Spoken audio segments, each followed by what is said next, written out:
A atração a seguir é recomendada para todas as idades.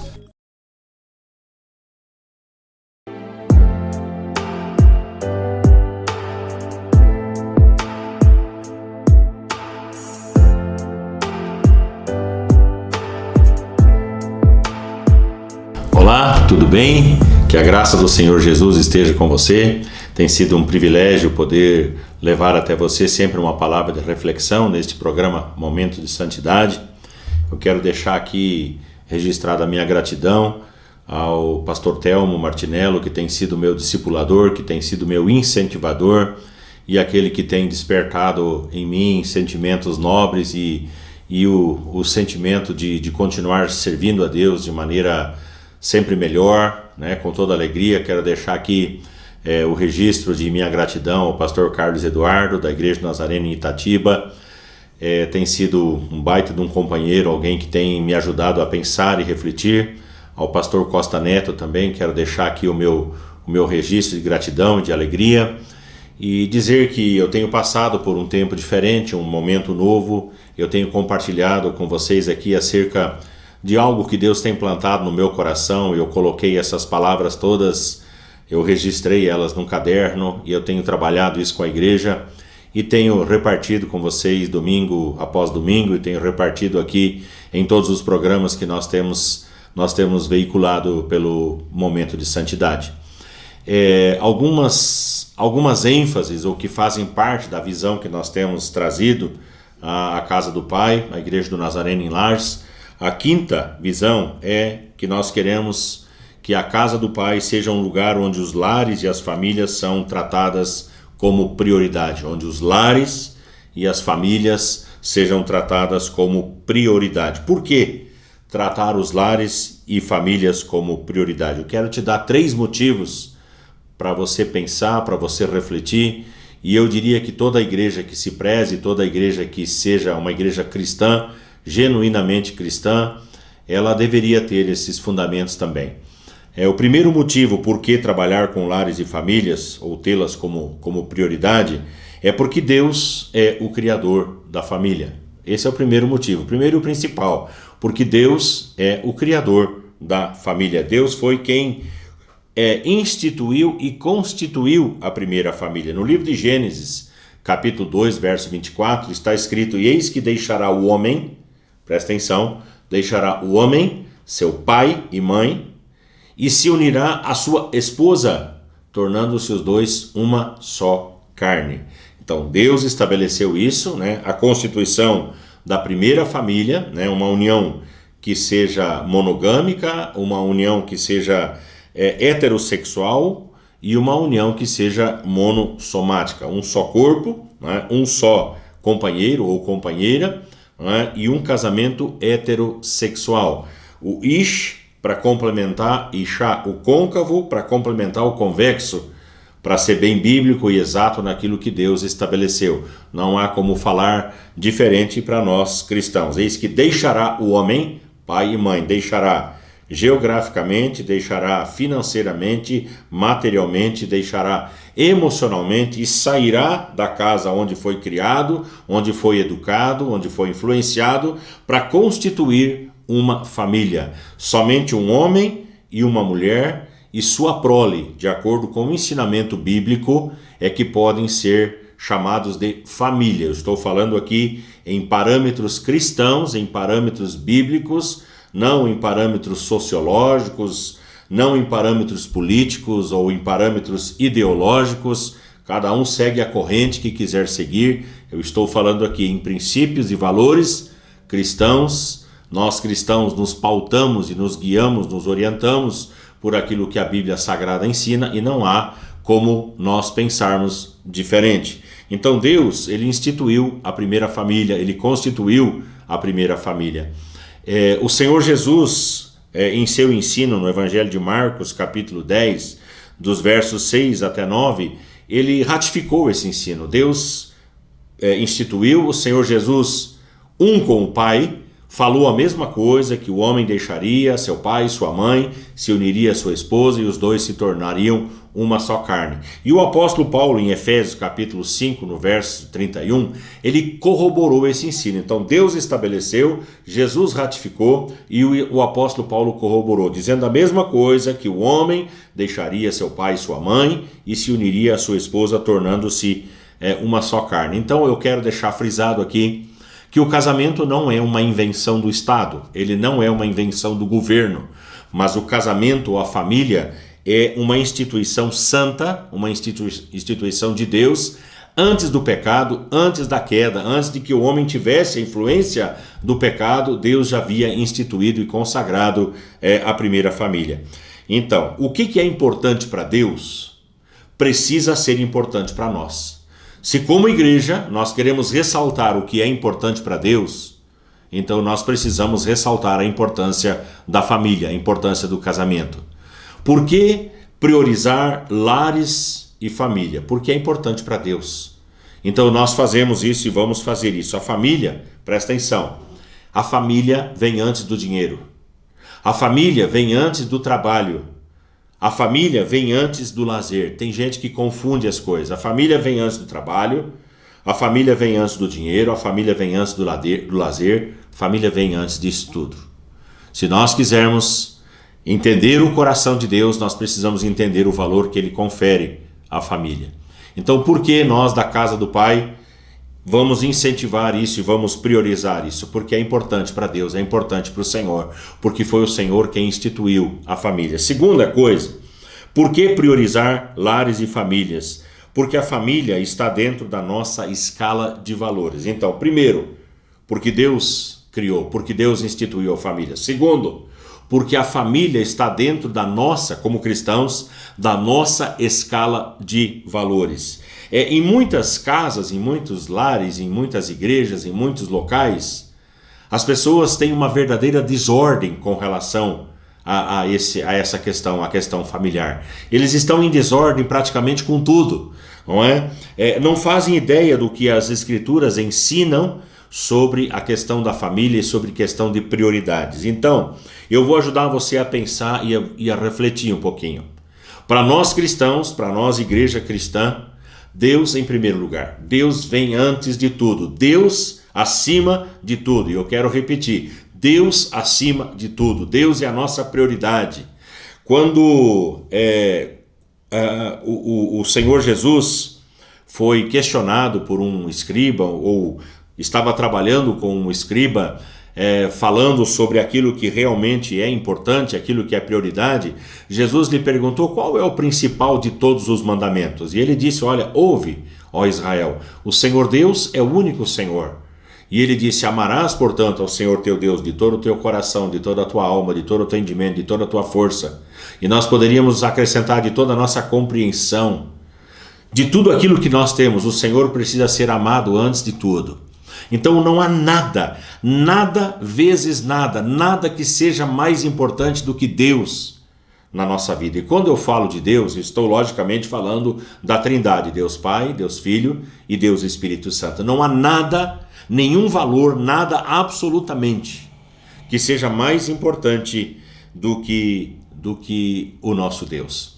Em Lucas capítulo 14, os versículos 26, 27 e 33, Jesus teria colocado talvez uma das palavras mais difíceis. Ele diz, olha, se alguém vem ter comigo e ele não aborrece, Lucas capítulo 14, se alguém venha até mim, versículo 14, capítulo 14, verso 26, se alguém vem a mim e não aborrece, e aqui aborrecer não é causar aborrecimento, mas aborrecer aqui significa amar menos, se alguém vem a mim e não ama menos a seu pai. Nossa, como é difícil falar disso. Como não ter amor. Não é que o texto está dizendo que não tem que ter amor pelo pai, não tem que ter amor pela mãe. Não é isso que o texto está dizendo. Está falando que há uma escala de valores. Se alguém vem até mim e não aborrece a seu pai, sua mãe, ou seja, não amar menos o pai e a mãe do que a mim, sua mulher, nossa, filhos, como falar com liberdade sobre isso? Mas Jesus está dizendo, olha, se alguém vem até mim e não ama menos, o seu pai, a sua mãe, sua mulher, né, os seus filhos, seus irmãos, suas irmãs, e ainda a sua própria vida, não pode ser meu discípulo. Né? E no verso 33 ele diz o seguinte, é muito, muito interessante: assim, pois, todo aquele que dentre vós não renuncia a tudo quanto tem, não pode ser meu discípulo. Então, às vezes as pessoas colocam tantas outras coisas antes do Senhor e dão tanta importância do que é o Senhor, e para nós cristãos, Deus vem em primeiro lugar. Ele está acima, no topo da lista. Deus vem antes de pais, Deus vem antes de cônjuge, Deus vem antes dos filhos, Deus vem antes da carreira, Deus vem antes do trabalho, Deus vem antes de tudo. Então, na nossa escala de valores, Deus em primeiro lugar. Segundo lugar, na nossa escala de valores vem a família. A família vem logo depois da prioridade máxima, que é Deus. É simples assim. E deixa-me dizer uma coisa. A família vem antes da igreja, tá?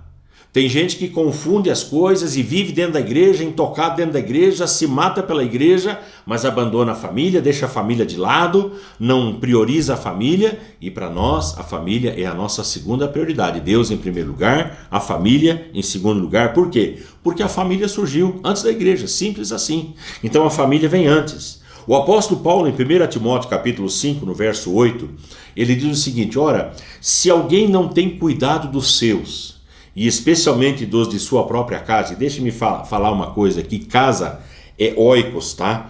É aqueles que vivem debaixo do telhado. Se não vive debaixo do telhado, não é oikos. Eu tenho que ter cuidado com aqueles que estão debaixo do meu telhado. Se alguém não tem cuidado do oikos, da sua família, e especialmente dos de sua própria casa, tem negado a fé e é pior do que o descrente. Quando Paulo fala em cuidado, ele está usando o verbo pronoel, que significa prover o sustento, o cuidado de maneira antecipada. Ou seja, eu preciso me programar para cuidar, eu preciso me programar para prover. Então, se eu não tenho feito isso, eu sou comparado a um ímpio, eu sou comparado a um descrente, eu sou comparado a um infiel. Então nós temos que ter isso. Quando o apóstolo Paulo trabalha em 1 Timóteo capítulo 3, os versos 2 a 5, em relação ao bispo, em relação ao líder, um dos pontos que ele coloca ali é que governe bem a sua casa. Nós temos que aprender a governar a nossa casa e a nossa família e dar a devida prioridade, como convém aos santos. Então, Deus em primeiro lugar, a família em segundo lugar, e em terceiro lugar, somente em terceiro lugar, ainda que a gente dispense um bom tempo para isso, vem o nosso trabalho. O trabalho é uma ordem bíblica. No capítulo 3 de Gênesis, no verso 17, logo depois que o homem peca, o Senhor disse para Adão: em fadigas obterás o teu sustento. Em fadigas. Quando uma pessoa chega para mim e fala assim: pastor, eu estou tão cansado, estou trabalhando muito, eu boto o dedão e falo assim: bacana, que legal. Então você está sendo bíblico, porque a Bíblia diz em fadigas, é no cansaço.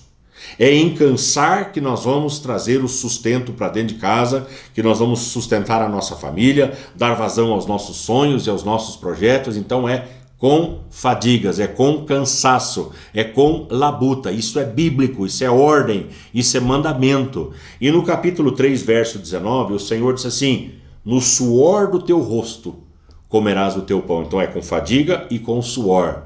A forma lícita e bíblica de trazer sustento para dentro de casa ou para si próprio é através do trabalho. O que passar disso aí, existem vários questionamentos. Nós temos que nos ater àquilo que Deus estabelece. Trabalhar 6 dias, descansar 1, em fadiga, em suor. Então o trabalho é um mandamento. Você e eu precisamos trabalhar.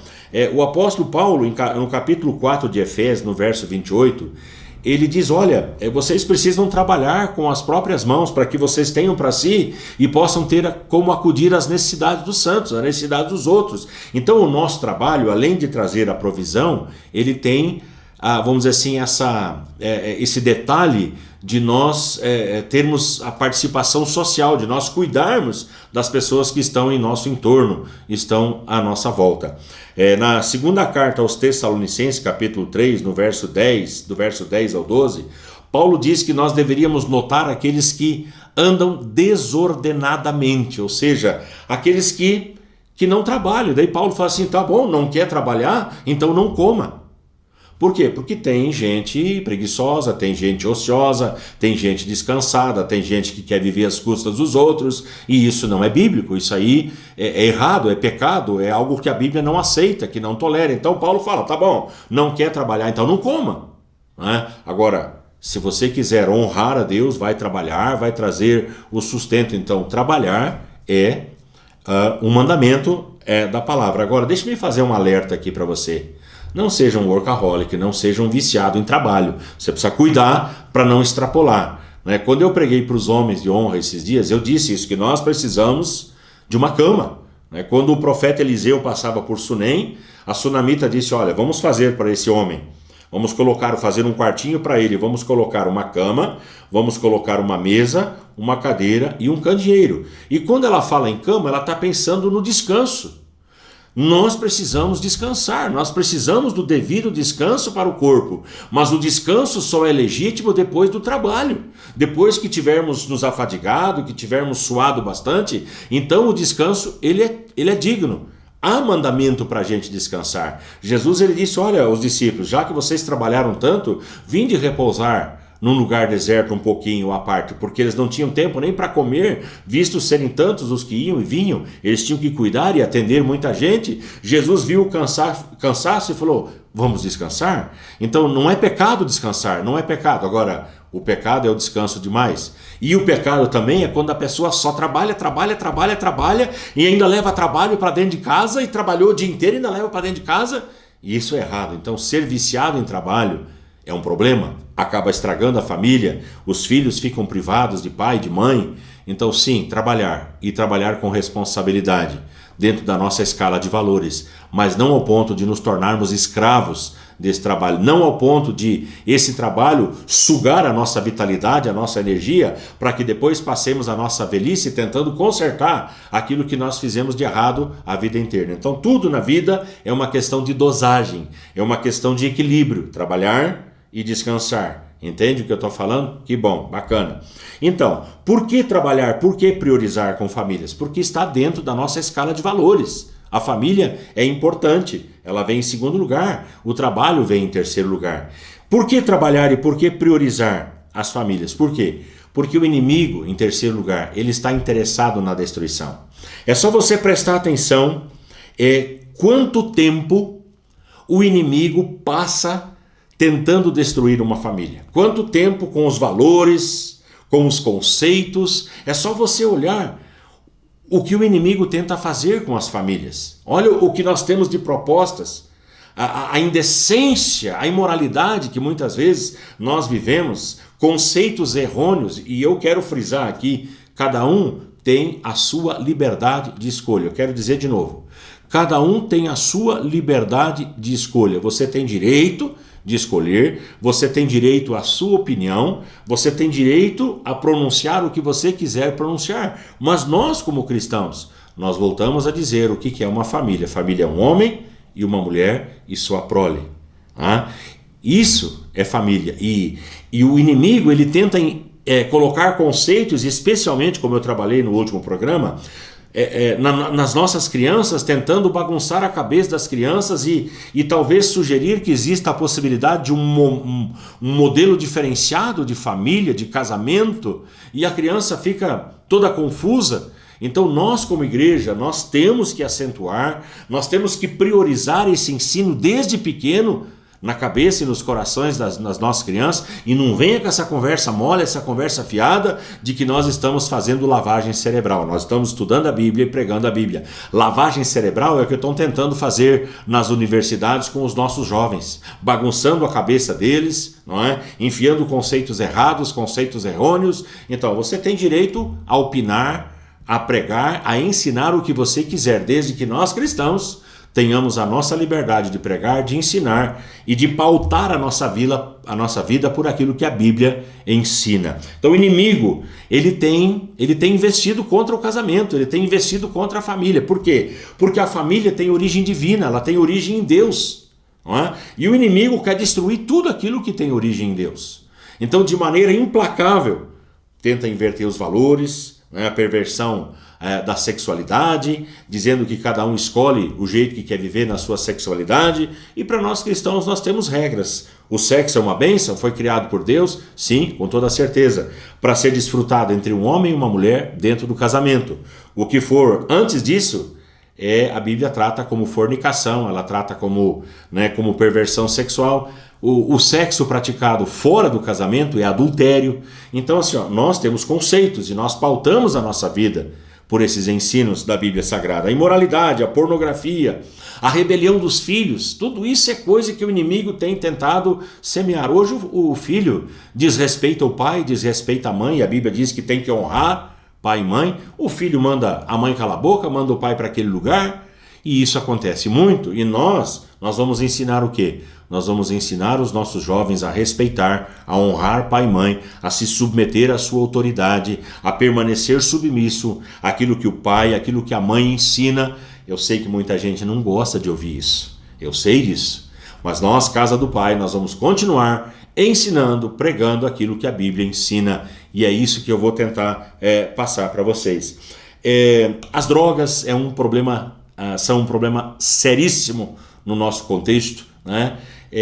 Os jovens cada vez mais escravizados, achando que isso que é vida, e depois a gente, como igreja, a gente gasta tempo, a gente leva as pessoas para as clínicas, tenta recuperar essas pessoas, tirar desse processo de escravidão as drogas. A igreja está aí para isso, e nós fazemos isso com a maior alegria. Mas se vivessem dentro de uma família com preceitos cristãos, com valores cristãos, mesmo que pareçam quadrados, mesmo que pareçam arcaicos, nós teríamos uma sociedade bem melhor, e eu digo de novo, bem melhor do que aquela que nós temos visto e experimentado. Ainda, a família é a célula máter da sociedade, a família é ainda aquilo que dá sustentação e dá base, para uma sociedade que seja decente e coerente. Existem estudos vinculando a decadência da família à decadência de uma sociedade, de um grupamento. Existem estudos nesse sentido, de civilizações que foram dizimadas, que foram desfeitas. Por quê? Porque aquele núcleo chamado família foi atingido e foi desfeito pela depravação, pelo pecado, pela imoralidade. Então, eu estou falando sobre isso. Agora a questão é, o que nós podemos fazer de concreto para priorizar a família? Gente, nós temos algo, e muitas igrejas têm, que eu acho fantástico. Nós temos um curso chamado Casados para Sempre, que é da Universidade da Família. Eu julgaria que talvez um dos melhores cursos, um dos melhores programas voltados para a saudabilidade, para a saúde da família tenha sido Casados para Sempre. Nós temos um casal líder, o Micael e a Caril, e eles têm gasto o seu tempo durante anos trabalhando grupos, famílias, casais, casamentos. Então, eu acho que é uma das coisas que nós temos que frisar. Cursos, seminários que priorizem a família, que estabeleçam os conceitos, que fazem a pessoa pensar e refletir naquilo que é óbvio, o óbvio que não é falado, não é tão óbvio assim. Então nós temos que começar a trabalhar a obviedade das coisas, Casados para Sempre. Se você quiser participar ou fazer esse curso, ele tem uma duração de 3 meses e meio, Você pode falar conosco, nós estamos aqui para ajudar, Ele é um curso interdenominacional, ele não é da Casa do Pai, da Igreja Nazarene em Lages, mas ele nasceu nos Estados Unidos, e está em vários países do mundo, e é um seminário, é um curso que veio para ajudar as famílias a serem melhores. Um segundo seminário, um segundo valor que nós temos que continuar incentivando é o Pais para Toda a Vida.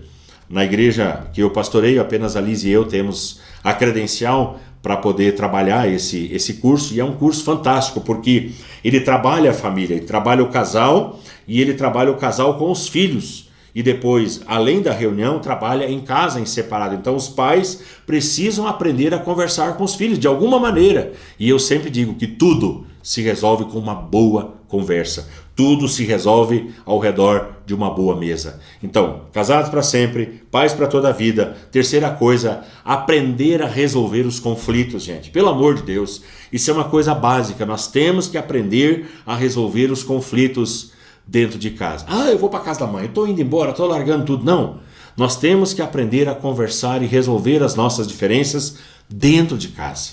Se nós quisermos famílias saudáveis, casamentos saudáveis, nós temos que aprender a resolver os nossos conflitos. Não consegue resolver sozinho como casal? Chama alguém para estar, para ajudar com uma palavra de orientação. Quarta coisa, nós temos que nos esmerar na preservação da família e dos conceitos bíblicos. Entende o que eu estou falando? Preservar a família e os conceitos bíblicos. Eu tenho falado exaustivamente sobre isso. Nós temos, ainda que existe uma tentativa de censura sobre aquilo que nós evangélicos, aquilo que nós pastores pregamos e ensinamos, existe sim uma tentativa de censurar, Nos chamam de homofóbicos, nos chamam de quadrados, de retrógrados, Mas nós temos que continuar, com todo o risco e com toda ameaça, continuar ressaltando os conceitos bíblicos, aquilo que a Bíblia estabelece. Quinta coisa, nós temos que aprender a investir o nosso dinheiro dentro da família. A gente gasta com tanta coisa e nós precisamos aprender a investir dinheiro dentro de casa, levar a família para jantar, valorizar mais as datas comemorativas e usar o nosso dinheiro para isso, não só pensar em acumular coisas, em ter coisas que vão ficar aqui simplesmente. Nós temos que aprender a usar o nosso dinheiro para abençoar a nossa casa e a nossa família. Sexto lugar, nós precisamos buscar a cura das emoções dentro da família mediante a dotação do perdão. As famílias estão doentes e elas precisam de cura, e a cura vem por meio do perdão. Nós temos que aprender a pedir perdão e a perdoar uns aos outros, ainda que a ofensa tenha sido muito grave. Existe conserto. Existe conserto com S e existe conserto com C, que é a aliança familiar e a aliança com Deus. Em último lugar, nós podemos e devemos contar com a infalível ajuda do Espírito Santo. Ele é o maior interessado em que nós glorifiquemos a Deus com as nossas atitudes, em que nós glorifiquemos ao Senhor com a nossa família. Então nós da casa do Pai, nós vamos priorizar a família, nós vamos continuar dizendo que lares e famílias são prioridade, porque elas são importantes para o Senhor. E é essa mensagem que eu quero que você receba. Eu e minha casa serviremos ao Senhor. Josué disse, vocês podem escolher quem vocês quiserem servir e adorar. Eu e a minha casa, nós vamos servir ao Senhor. Faça essa escolha você também. Vamos orar. Pai querido, obrigado por mais essa oportunidade de compartilhar algo da Tua Palavra, de compartilhar algo que o Senhor mesmo plantou no meu coração. Eu oro, Deus, por aqueles que tiveram as suas famílias destruídas, que passaram pelo infortúnio do divórcio, que passaram pela separação, que passaram pela destruição de um lar, de uma família, que estão passando dores e até a segregação de muitas igrejas. Eu oro, Deus, para que haja uma cura, haja uma restauração. Eu oro, Deus, para que neste momento esses valores que eu preguei, que eu ensinei, de alguma maneira eles sejam colocados dentro de cada coração e nós possamos ver realmente a família como prioridade, como o Senhor tem priorizado as famílias. Tem misericórdia da nossa casa, tem misericórdia da nossa família, tem misericórdia das nossas igrejas que muitas vezes se perdem em tantas programações e esquecem de que uma das coisas mais importantes é trabalhar com a família para a glória do Teu nome. Eu peço a Tua bênção sobre cada lar, sobre cada casa e oro sempre em nome de Jesus. Amém e amém. Obrigado, queridos, pela audiência. Que Deus abençoe cada um de vocês. Fiquem todos na paz.